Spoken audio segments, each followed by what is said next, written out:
Beginilah suasana para panitia membawa puluhan piala dari berbagai kategori hingga piala juara umum Lomba LKBB Pesona tahun 2024. Detik-detik pengumuman juara LKBB dari tingkat SMP, MTS, dan SMA SMK MA. Sederajat satu persatu panitia mengumumkan dan memberikan piala. Di tingkat SMP MTS, juara umum disabet oleh SMPN 2 Kemang. Sedangkan juara umum tingkat SMA SMK MA disabet oleh SMKN 1 Ciamas.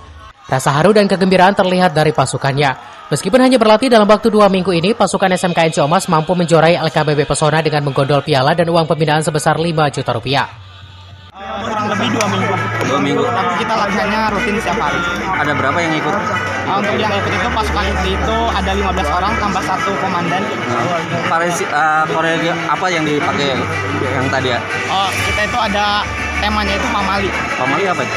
Pamali larangan-larangan orang Sunda lah. Jadi kita ambil temanya, kebetulan tema tembak Sunda, jadi kita ada dengan variasi promosi. Diharapkan dengan adanya lomba LKBB Pesona ini dapat diadakan kembali yang lebih meriah.